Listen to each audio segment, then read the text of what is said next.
It's your girl Jacina Love, and we're here, Lavish Live, this pod network. We pulled up. We're on the pull-ups. That's what we do. We pulled up. We're in Brooklyn. We're about to interview Hurri Haran. Super excited about his music. It's a mix. It's a hybrid of R&B and hip-hop, and you already know we need an R&B. Anyway, we pulled up. We're in Brooklyn. Let's get it.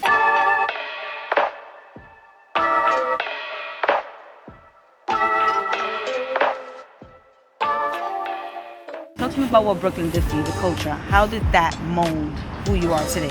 I mean, it made me exactly who I am. Like, everything you see, how I talk, how I dress, you know, the music I make, how I sing, just everything. The food I eat just made me me. What's your favorite food? Like what's your favorite thing to eat around here? Around East New York. East New York. Caribbean food, of course. Like, it is very or much. this. All right, so this is a spot that is not Caribbean food though. It's a, you know, it's a Spanish spot.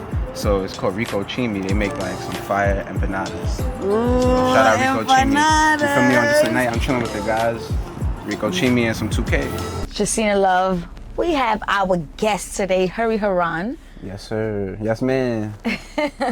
We take sir too. It's all good. It's all good. It's all good. Brooklyn in the building. For sure. Always got to shout. Yo, I mean, we shout out. Yo, I'm New York.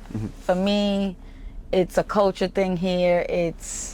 I feel like every borough gives to that New York feel, but to be from Brooklyn feels special. Yeah, so for sure. When I got my Brooklyn Nights in the building, gotta show extra love. Here with it. Congratulations on the numbers you're doing lately. Thank you. We're gonna get into on and on, but I want you to talk to me about your first love for hip hop. What was that first moment? What was that first introduction to hip hop for you? I'm gonna say hip hop and R&B. So you gotta give me two different stories here. Alright, so I remember like the first song I really remember like being introduced to me was Lean Back by like Fat Joe. And I was at my grandma's crib, you feel me? And my uncle was there and he just had it playing on the TV, I think in the living room or something. He was just watching MTV or like BET and he just was rapping it to me. And I was like, yeah, this is fire. And then, you know, from there, I just started paying attention to the TV more, and like I got introduced to Be Without You by Mary J. Blige. Like that was on, cause like I was born in 2001, so around the time when I really started grasping stuff and paying attention, like, you know, and like, you know, just soaking things in visually, was like probably, I can remember like 2003, 2004, and like, you know, so that's like when I really just started, all the music that came around at that time really, like, you know, stuck with me and just propelled me to this point. And that's kind of like the sound I try to replicate in my music, like that nostalgia, but keeping it fresh and new. So. Yeah, because you called it a hybrid of hip hop and R&B. Yeah. I must say I'm super excited Thank you. to hear that you're going to be singing R&B and coming out with some R&B music, because I feel like it's a genre that's missed right now. You know, I feel like we have a few that are doing it like they're really doing it for us, but we need more of it. You know? Talk to me about R&B and where do you see this going? I mean, I see it going really far because I like R&B. Like, that's my favorite music to listen to, my favorite music to make, honestly. Because, you know, like, I like love. I like, you feel me, singing songs that make people feel comfortable, but especially women, you know? So it's just like, and I also like, you know, just discovering my voice through like delivering those messages. Like, you know, how can I say it or sing it in a way where it sounds like, you know, just how good can I sing it, like, you know, or like deliver it. So, you know, I hope, I'm forgetting what the question was. I hope I answered that. We're talking about R&B, fully. yeah, but definitely. Like, yeah, like, you know, that's just what it is to me, like what it does for me while creating it or even listening to it, So congratulations, getting signed to Arista Records. How does that feel? It feels crazy, honestly, like, but crazy in a good way, because, you know, music has always been my dream and what I wanted to do. So it's like coming from a place where it's like, you know, since I didn't choose to go all the way with school, my parents like, yeah, you gotta work, you gotta do this and that. You know, getting into arguments with them, even way before I even graduated high school, like just getting into arguments with them and like we yelling at each other and I'm crying because I want to do music, but my grades are not right. Like my grades are nowhere near correct. But like, you know, just being signed now, like even today I kind of had the realization, like, you know, okay, like this is what it feels like to be a human that, like, you know, has the career that they want, Like, you know, it's just everything is slowly coming together like day by day. Because it's like, you know, whether you're signed, whether you want to be an artist or you want to be a firefighter or like, you know, whatever, it just feels different to be doing what you want to do. Yes. So it's I agree pretty with cool. that. Yeah, it's pretty cool. Getting signed, what is it? Because there's, to me, it's like, okay, an artist gets signed, but what's next, right? Mm-hmm. Now, I don't mean what's next as in, what does it mean to you to get signed? Like, what are the next steps for you? Okay, now this label's behind me. Now so what does that do for you as an artist? For me as an artist, since I took my time, like, since I had I'm not gonna lie to you, I had a lot of, like, you know, there was a lot of people trying to sign me. And so I didn't just be like, I didn't say like who's offering me the most money or like, you know, so like I took my time, I met with everybody, you know, some people stopped reaching out. Some people like reached out once, you know, then reach out again. And so it was just very trial and error into even like, you know, getting to that point. But like, you know, I already knew what I wanted from a label, and that was like to be like a priority, to like be cared about. I didn't want to go to a place where they had like 200 artists and then like, you know, I probably fall in the mix because they got some superstar and like, you know, they just have to put their all into them because right now that's what's gonna make them the money, not my, you know, not where I am, or like, you know, I was very realistic with my positioning as an artist before I signed. And now like being with Arista, it's like, you know, I signed with them, I went with them because I realized like, you know, this is gonna be a place like they care about me, they care about my development, and that's like, you know, that's what they've been doing, like artist development.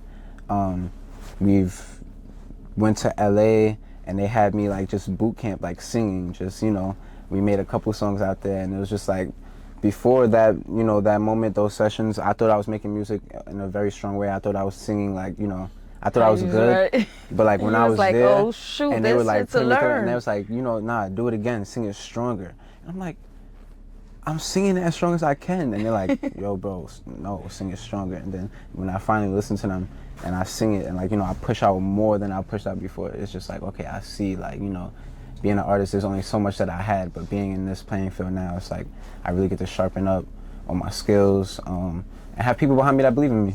So it's cool. All right, so On and On is out. Streams are going crazy. What was the process behind this? Because you went viral 2023. Beyonce was big for you. Yeah. Right? Before that was 7 Seas. Yeah. There was another one before that too. It was 7 Seas and there was another one. But anyway, Beyonce. Now we got On and On. Yeah. I'm absolutely loving the sound. Thank you. The guys behind the scenes love the sound too. Played it for them. Thank you. What went behind this? How do you look for your beats? How are you creating this music? What head you have to be in? Because we're gonna talk about where you get at with the point of view on this song, because I absolutely love it. Thank you. So let's get into that. So, so like making music in general, I have a team, like even before Beyonce and all that, like for years now, I have 3 main producers I work with, like, you know, which is Bounty Hunter, Young Star, and Day Supreme. Then I have my engineer, CJ. Then I got, you know, 2 main artists that I've been working with for 6 years now. Well, it's about to be 7, but his name is Don, well, their names are Don Flair and Matt Piston. And so, like, just having this team around me of, like, you know, just this unit, you know, where it's like it's self-sufficient between us, where it's just like, you know, I make the music, I'm using beats from people I really know in real life that, like, you know, I'm friends with. Like, basically, you know, they're my brothers.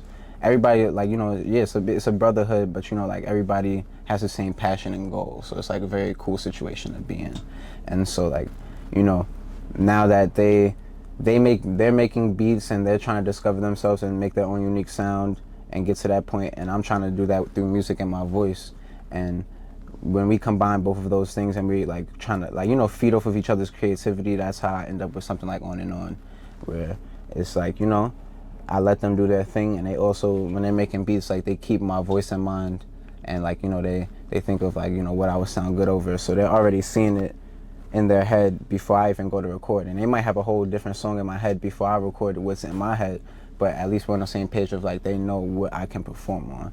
And so I like that a lot. And then, like, you know, just having an engineer who brings everything all together and polishes it and knows how to make my voice sound, like, you know, or keep my voice at its best potential in terms of, like, clarity and stuff. So it's cool. Yo, shouts to you and the team. Shouts to 7.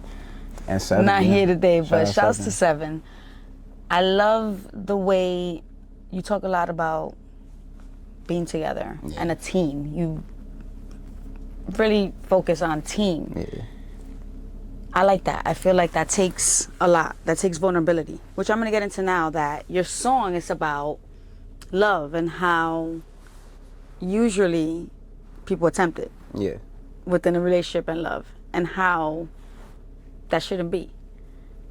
In your case, it's more that the loving your spouse or that person, the partner you're with, loving them enough to not go there or to not do that and to have that trust. Let's talk about that in the world we're in right now. So like, what made you come to that idea? You're in a relationship? Well, I'm or not this in a is just relationship looking right now. in? So I made that song like, you know, before, like currently I speak to somebody, but before then, like I made that song like a whole year ago. I made that song last November. No, not last November, because we just started a new year. So the November before the November we just had, I made that song. So it's like a lot of time on it. And I was speaking to somebody at the time, you know, and I didn't go out with them, but they went out with this other like, you know, friend that I have, which is a lady. Like they had like some girls night or whatever, and like, you know, guys was trying to talk to her. Then my friend was just putting me on, like, yeah, guys was talking to her, trying to talk to her, but she was just dubbing them or whatever. And then I was just like, all right, whatever. And like that just stuck in my mind. And like in terms of music, I feel like I make the best music when I just speak about things that happen in my life, like for real. I feel it more, I'm able to perform it better and stuff like that. So I just did that. And at that time I was recording at my grandma's house in her bedroom. So all I had was like an interface, a microphone, and my laptop and some headphones and a chair and her night table. And like I had my laptop sat up on her bed, microphone on her night table, kitchen chair in her room, just recording off of the night table, and like, you know, just catching the music, like, because, you know, it doesn't really matter like where I record, but especially around that time, like it felt good like to record because there was a lot of passion into like trying to get into this point of like being like, you know, the goal was never to be signed, but it was to get people to pay attention. And so now that people are paying attention, you know, like that, it was a lot of energies that drove into like making that song. So I think that's what also how I make my best music, like when there's a lot of energy like that I have to get off my chest, or like, you know, when I'm fighting towards something and like, you know, I have no other way of like expressing it throughout, like a conversation is not going to be enough, but like making a song over a beat and like making like just something I could replay and listen to, like you know, for comfort. So like music is like, you know, comfort all the time. Wow, that's beautiful. I could see why you do R&B. Thank you. So we got this R&B thing, right? And it's a merge of a hybrid of hip hop and R&B. What else are you bringing to the table? What else are we gonna hear from you? I got music on Afro beats, dancehall beats, boom bap beats. Doing a little bit of it all. Yeah, like boom bap beats, hip hop beats, trap beats. Like, you know, I have a lot of music, so now it's just a like, you know, a matter of when you like, you know, just strategically dropping it. It's just a matter of that, like, you know, just picking what places, like what makes an EP, what makes a project, what makes a single, you know, and like just the order, because like, you know, at this point it's like I'm building a, you know, it's not even like, you know, you're building a story as an artist, so each song I drop is adding to the story, and it's like, you know, I just want to make sure the story is cohesive and well written. So it's crazy that you say Afro beats and boom bap beats, and I feel like artists before, they always stuck to a specific genre, right? Yeah. So if it was rap, they did rap until they couldn't do it no more, and then they played around with everything else. Do you feel like music is in a place right now where we could play with that? We're allowed to do different types of things because it's a different stream. So it could, you put that on the internet and it could go anywhere. It's not something you have to stick to. Where do you feel music is at right now? I think it's in a place where we could do that. I think it would definitely be more accepted. But I also feel like, you know, artists could always do that in a point in time. It's just a matter of like how you present yourself to the people, because like the people like cool stuff. So it's like, it don't matter what it is. You could promote like the most negative thing, but if you say it cool enough, if you say it with a good rhythm or in a flow, it has the good people visual, like dance to it. So like, you know, if you wanted to switch it up and stuff like that, I would say just not even try to, like, you don't want to, like, as an artist, like, you know, lose yourself and try to cater to the people too much. You want to balance in between like catering to people and yourself. But like, you know, just be you, and if people like you, they will, you know, gravitate towards you. So you just And being do it. on different beats is still yourself. Yeah, Right? You're still definitely, sounding you know, like yourself. for You're sure. still doing what you love. I feel like sticking to one thing is definitely not being you, because like we're human. For me, we're very complex. So That's right. even down to just liking music or wanting to create something, like, you know, you can't just stick to just one thing. Like, it's gonna dry out at some point. And like, you know, whether if you're making music or you're just listening to one type of music, it's gonna get old at some point. So definitely gotta switch it up, because nobody just listens to one type of music. It's There's so so many true. different genres for a reason. So if we could hear Hurri in different, you know what I'm saying, Yeah. different genres, why not? Yeah, because like, you know, if I make one type of music, that'll make it a lot easier for people to get bored of me. But I know like my favorite artists make like Drake is very successful because Drake Yeah, I was gonna ask you. does So every talk genre. about your favorite artist. Drake, Michael Jackson. Be careful with Kendrick Drake. Lamar. He's trending right now, and Oh, all yeah, for the yeah, wrong yeah, yeah, reasons. yeah, So yeah, you know what I'm saying. You gotta yeah. be specific. We're gonna with- speed past that one. We're gonna speed past that one. So him, NJ. Can I say? Oh, I Kendrick. love you, said MJ, because I can show you the text message with 7. Mm-hmm. To me, that's what On and On gave me. Oh, Michael Jackson. That's crazy. It gave me that. That's crazy. That's I a don't- great compliment. That's like one of the, as a musician, one of the best compliments you could ever get. Being like, oh, your song reminded me of Michael Jackson. It was What? something about the voice, and it just gave me that. Thank you. Thank you. The appreciate vibe. that. Who else? Who do you want to work with right now? Who would be ideal right now to work with? Ideal right now. Because I mean anybody, right? Especially that you're tapping into all these different genres of music, Mm-hmm. and you're able to work with different beats. And I think that's what's so beautiful about R&B, that you create music, and it's about love, and you know, it's about a feel, right? Because R&B is about a feel. Mm-hmm. It could be about love, it could be about hate, it could be about anything, but it's about a feel. All music is about a feel, but especially R&B. So who's ideal right now to work with? I would say like Raven Lene. I like her music a lot. Oh, Raven Lene would be ideal, or like, I'm trying to think, because I got a lot of artists in my rotation right now. Of course, my dream collab is Beyonce, but ideal for right now would probably be like, I mean, if So it's a many good producer, I'll ones. probably type in like Pierre or Sway Lee. Like, you know, Sway Lee artist, producer would be Pierre, like that. oh, that would. And from what I'm hearing on and on, I could so Yeah. see that, Sway. I could Yeah. so see that. Yeah, Sway would be a crazy collab. What's next? What are we dropping next? Are we working on an album? Are we talk to us? So, I got mad singles. I have a schedule, you know, a schedule. So it's I gonna love be, schedules. It's gonna be a good, you know, very consistent drops this year, and I'm working on the EP. So, you know, that with that being said, like, I'm just gonna drop. Leading into the summertime, I'm gonna drop like, you know, single, and then once we hit the summertime, hopefully, if the EP is done by the summer, we could get it out. But you know, the EP is coming this year for sure. But like ideally, it would be summertime if I had to, like, you know, leak a date. Ideally, it would be summer, but like this It's always year good for to put sure. a small goal. You know what I'm saying? That's the reachable goal. And if Yeah. it takes longer than that, listen, to me, timing is key. Yeah, And for when sure. there's a schedule for thing, Because and to- anything can happen. I could drop That's a right. song and it go. Forget it. And now you got to play it's that like- for the next 2 years. That like- same like- song, you know, until we're able to really focus on the You know, drop EP. the EP, like, so. We'll see. I will see, but all I know is what's coming is a lot of music, for sure. We just saw the Grammys. I'm gonna bring this up because I feel like, as an up and coming artist coming into the game, having, you know, this goal, these dreams.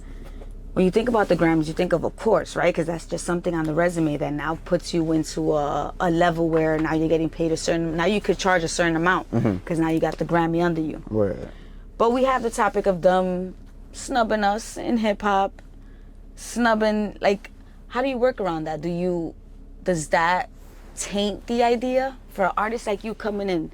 Do you look at Jay-Z saying a speech the way he did, and that kind of taints the idea for you, or because the Grammy is amazing, right? But is it a level that you're like, I'm not even worried about that, or? I would say, like, I'm not even gonna say I'm not worried about it. Like, the way I see it is like, I mean, you know, I'm like, I have a very humble beginning to life, so it's like I'm used to getting snubbed. Like, not even saying like, you know, I had it the hardest, but like, you know, just being how we are, like, you know, the minority, right. just being a minority, like, you know, it's really bigger than the Grammys. Like, you know, it's like we could complain about the Grammys and stuff like that, but that's like the least of our worries in like the real world. Like, you know, it's just like a trophy at the end of the day, and like, yeah, I might be able to, like, you know, up the prices on my music and it might be nice on a resume, but like, you know, there's bigger snubs going on in the world than that. Like, so I don't think it's the end of the world. I don't think, like, you know, Grammys, a Grammy, I would always accept a Grammy, and I strive to make music that would, you know, earn a Grammy, but I don't think that's gonna like make or break, or, you know, it doesn't really it doesn't conclude anything about my art at the end of the day, like having one or not having one. And I love to hear that, because you're young. Yeah. You know, so we look at that, and I don't know how we're looking at the OGs and saying, hey, you know, like, damn, you know, they still don't get it. It's not it's a different world though. Like, you know, they grew up in a, so it's like everybody has a different reality. So, you know, That's right. Like, I think they get it. That's beautiful to know. Yeah, I think they get it, but it's just like, you know, Jay-Z been in the industry for however many years, so it's just like his reality is like, you know, like Grammys, awards ceremonies, dinners. He, like, you know, he's a very wealthy man, so it's just like, you know, those are the things that he, like Jay-Z or like certain people will complain about. But like, you know, cause like it's just like a time thing. Like, he's been in there for mad long, but like with me, like, since I'm very fresh in, like, and not even a year into the industry, it's just like, yeah, like, I'm not that worried about a Grammy yet. Maybe if it's like, yo, 20 years down the line, and it's like, I've been doing this for mad long, and I don't got no Grammy. Like, I'm be like, okay, then I'm gonna pull a Jay-Z. I'm be like, but for now, I'm pretty good. All right, so On and On is out. Talk about where we could stream it, promote it, where we could find you, where you're gonna be at, and yeah, super excited to have you on the pull-up. I'm super excited for what's to come. I'm super excited to be here. This is very cool. This is one of my coolest interviews. You see where we at. So, yeah. Oh wait, I forgot to wait. You asked a question. Shouting out On and On, where you can find it. Yeah. Oh yeah. Shout out all your everything. Yeah. All right, so this is Hurri Haran. You can find my latest single On and On every single streaming platform, whatever platform you like to listen to your music from. You can find me on any social media as well at Hurri Haran, HurriHaran. I bet. Where'd you get your name from? My middle name is Haran. So my first name is Aaron. So Aaron Haran Sharp. And I like, you know, for some reason, like, just, I was thinking, like, you know, I need a music aesthetic. First I called myself Aaron. I was like, nobody's gonna listen to it. My name is just Aaron. Nobody's gonna listen to Aaron. There's so many people who name themselves Aaron. I've never heard of a successful artist just named Aaron. Wow. So I'm like, I was just like, all the Aarons no. It's not even that. It's a marketing thing. It's not. I'm an Aaron too. You feel me? Not a music, not an art. So it's like, you know, I'm just like, yo, okay, that name probably doesn't work in music. So I'm gonna use my middle name, and then I was just Haran, and then like, I was just, I couldn't get the Instagram name for just Haran because there's like some random kid who has an inactive account with just Haran. And so I'm just like, damn, I like Storm, like, well, you know, what can I do to, like, you know, just add to my artist name? And I came up with Hurricane Haran because I like storms. I like, you know, just weather, I like to sleep in during storms, record during all of that. So Hurricane Haran, then I started looking at my Instagram after like a year or two, and I was like, yeah, this is too much. So I just chopped it in half to Hurri Haran, and then it just worked. And now I have like this superhero aesthetic down to like my logo, or like, you know, just certain things when I promote things. And Hurri Haran is like, you know, it's like Batman to Bruce Wayne. So it's like, I'm Aaron during the day, Hurri Haran during whatever creative mode or like, you know, business mode. Super cool. Yeah. I love the fact that you love hurricanes. Yeah. You ever wanted to like look into weather and... Nah, like, it was just more so like the comfort of just, I don't know, like hearing thunder and like just hearing heavy rain. That's beautiful. While just like, you know, that's being connected with nature, because some people get scared of stuff like that. Yeah, I like it though. I like it. Yo, we thank you. Super excited for what's to come. Yeah. The Pull Up, Jacina Love, Hurri Haran. You already know, Lavish Lift, This Pod Network. We out of here, baby. Pull up.